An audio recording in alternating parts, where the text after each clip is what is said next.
Hongereni sana na Bwana asifiwe. Lakini pia tumpongeze Elia Bwana. Tunyanyue vipaji vya hao watoto. Kuna ana kipaji, nyanyue. Nyanyue. Na labda atahitaji mafunzo zaidi, anaanza mwenyewe na wengine. Bwana Yesu asifiwe. Naamini siku moja atakuwa mpigaji mzuri wa drum na hata vyombo. Mungu akutie nguvu na akubariki. Lakini nikwambie kwamba ukiendelea usije ukawa maarufu alafu kamia zile za duniani. Baki kanisani. Bwana asifiwe. Umenisikia Elia? Asante sana. Sasa niulize walimu wa Sunday School, tunasali pamoja au tunaenda darasani kwenu? Mnasali na sisi pamoja. Watoto, Bwana asifiwe. Si mko pamoja na sisi Watoto wazuri ni wale wanaotulia, wanasikiliza neno la Mungu. Hata kama wakati mwingine walielewe, lakini wanaotulia. Msichokozane. Kaeni kwa utulivu, watoto wanaompendea Mungu. Sawa, asante sana. Tuna mambo mengi ya kusema, lakini kwa sababu leo ni siku ya ufufuo wa Yesu Kristo, hebu tuseme habari za ufufuo wa Yesu Kristo. Lakini kabla sijaenda kwenye habari za ufufuo wa Yesu Kristo, tuseme habari ya maana ya hii Pasaka. Pasaka haikuanzia wakati ule wa Yesu. Pasaka ilianza wakati ya wana wa Israeli. Mungu anawatoa katika nchi ya utumwa kule Misri. Ile Pasaka kwa Kiingereza wanasema Passover. Wakati wana wa Israeli wanatolewa katika nchi ya Misri, walipewa maagizo. Na hii ni baada ya muda mrefu sana kupata mapigo kwa hawa wana wa Misri. Na pigo hili la 10 lilisababisha Farao awaruhusu wana wa Israeli kutoka katika nchi ile na kwenda nchi ambayo Mungu amewaambia waende. Na hiyo nchi ilikuwa imeandaliwa. Kwa hiyo siku ile walipewa maagizo wana wa Israeli kuchinja zile kondoo zao na damu ya kondoo zao kuweka katika miimo ya milango yao, maana malaika wa Bwana atapita na kuangamiza mzaliwa wao wa kwanza wa Wamisri, kuanzia mwanadamu mpaka mnyama.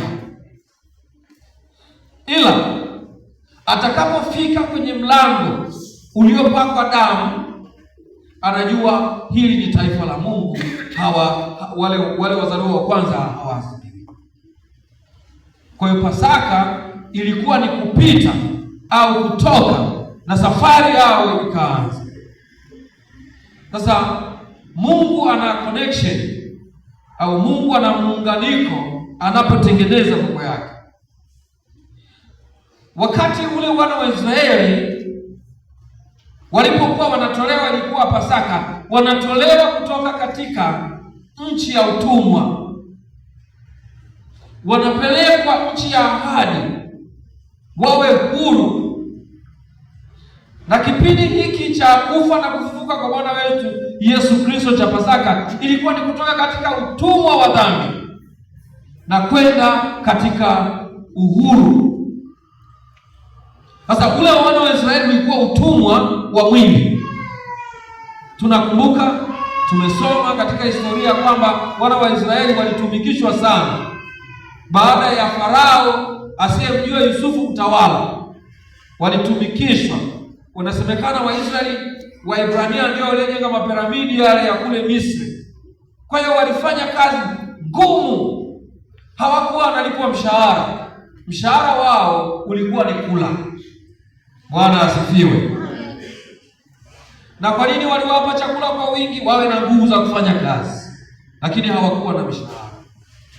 Sasa wametoka katika mwili utumwani, wanaenda katika nchi ambayo Mungu tayari amewaahidia. Tena nchi ile Biblia inasema ni nzuri imejaa maziwa na asali, ina mikomamanga, ina shayiri, yaani kwa namna fulani ni pazuri. Ndiko wanakokwenda. Na kufufuka kwa Yesu Kristo au Pasaka ni kutoka katika utumwa wa dhambi na kuwa huru katika Yesu. Ila katika haya wana wa Israeli hawakuona kwamba wanatolewa katika utumwa. Walipokuwa njiani walilalamika sana. Musa ndio walikuwa wakiwaondoa, walimlalamikia sana Musa. Wakasema, umetutoa Misri, tumekosa nyama sasa, matango, matikiti maji. Kwa ujumla wangeelewa Mungu anakowapeleka, wasingedanganyia matikiti maji au vitunguu saumu, visingekuwa na maana kwao. Mungu anawatoa katika kubeba majabali, mawe makubwa, lakini wao wanalilia matango. Bwana asifiwe. Bwana asifiwe. Hata sisi Yesu amekuja kutoa katika utumwa wa dhambi. Unajua wakati mwingine unaililia dhambi ili uendelee katika kukaa katika utumwa. Ndugu zangu katika Kristo, Yesu Kristo amekuja kututoa katika utumwa wa dhambi ili tuwe huru, tuwe na furaha iliyo kamili. Unajua siku hizi kuna kila kitu, kuna original na fake. Hata ukienda dukani kununua vitu wanakwambia Mchina ametengeneza kutokana na uthamani wa kile ulicho nacho. Kwa hiyo kuna ya shilingi ya chini na kuna shilingi ya juu, na shilingi ya juu kabisa inategemea nguvu yako iko wapi. Kwa hiyo kuna original na ingine isiyo original. Bwana Yesu asifiwe. Sasa pia Yesu ameleta original furaha katika maisha yako. Yesu ameleta furaha ya kweli katika maisha yangu, mimi na wewe.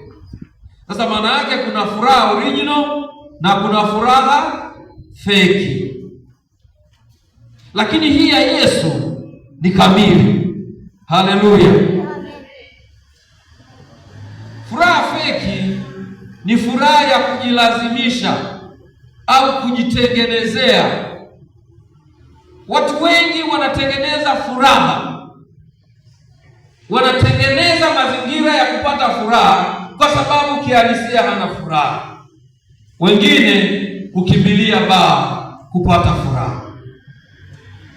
Anahisi akinywa fahamu zake zikivurugika, anapata nini? Furaha. Wengine utafuta wasichana wazuri na kwenda nao sehemu mbalimbali, au wanaume wazuri na kwenda nao sehemu mbalimbali, wakidhani ya kwamba wanapata furaha. Ni furaha kweli, inatokea kwa kidogo, lakini ni fake. Bwana Yesu asifiwe. Bwana asifiwe. Lakini Yesu Kristo huyu ameleta furaha isiyo fake. Asili kabisa ya furaha inatoka kwa Yesu. Sasa hizi za duniani tunajaribu, lakini sio asili, hutuingiza kwenye mateso zaidi badala ya furaha. Vijana wetu wameingia kwenye furaha hizo. Anavuta ugoro, akivuta ugoro wanasema inampa stimu. Stimu ni nini? Lakini inampa stimu. Wanachanganya na pombe inaitwa iLife. Wakisha kunywa hawataki kuoga, hawataki kula, wanakula vichipsi tu. Chipsi kavu na zile na wanaita nini? Half cake. Ngumu. Wanajitahidi kutafuta furaha, lakini hawajapata furaha. Furaha iko kwa Yesu. Bwana asifiwe. Sitasema sana, lakini nataka nikukumbushe habari za Pasaka zinakuhusu wewe, zinanihusu mimi, kuniletea furaha na amani. Lakini si hivyo tu, kunisaidia katika maisha ya ulimwengu uliojaa dhiki, lakini pia kuniandaa kwa ajili ya safari ya kwenda mbinguni. Lakini hii furaha ya dunia ni ya kitambo duniani.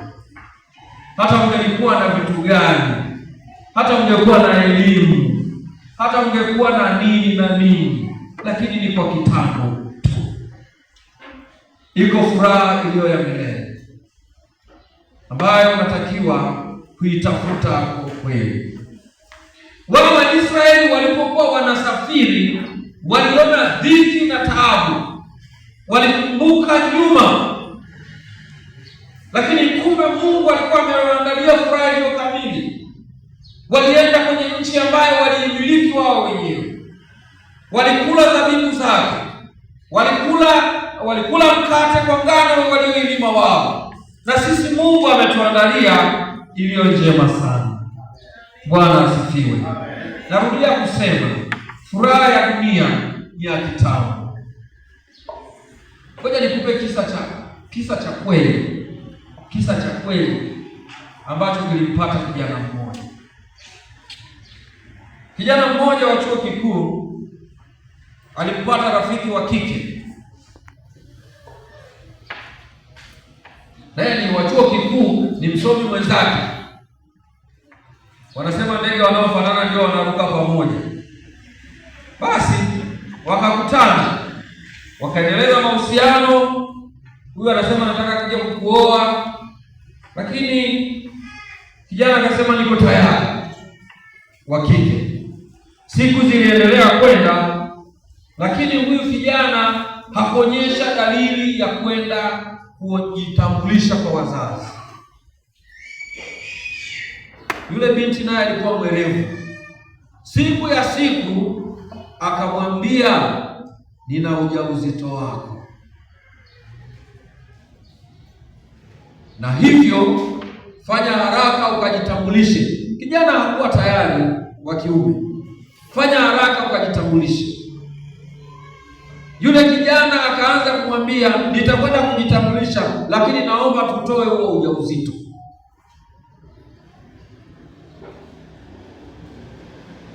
Binti akawa anakataa. Jambo la kwanza akamwambia, kama unataka nitoe, ninunulie simu. Nikiangalia hivi nasikia furaha. Akanunuliwa simu inaitwa Apple ya milioni sijui na kitu. Binti alipoichukua ile simu, akakaa nayo kwa muda, akaidondosha makusudi, ikapasuka. Ilipopasuka akamwambia kijana, anasema bahati mbaya, ile simu uliyoninunulia si imepasuka, ninunulie nyingine. Kwanza ile ilikuwa ndogo sana. Kijana akasema, sasa mimi napata wapi hela? Sina pesa. Akasema, basi mimi ile mimba sitoi, na sasa jitahidi kununulie simu ya milioni 7. Sijui kama zipo, lakini aliambiwa. Bwana asifiwe. Yule kijana alikuwa kwenye adhabu. Mwanzoni alizani ni furaha, alijitahidi ili binti atoe mimba, siri yao isijulikane, lakini hakutoa. Akanunuliwa simu. Kijana akaenda akakopa benki milioni 7, akanunulia simu. Baada ya muda, binti anasema, sasa siku zote tunatembea kwa vumbi, ninunulie gari. Sasa kijana anasema, nitaipata wapi ile kununua gari? Utajua mwenyewe, kama hivyo sitoi mimba. Siku zinazidi kwenda, kumbe binti hana hata mimba. Bwana asifiwe. Ameamua kumkomoa tu.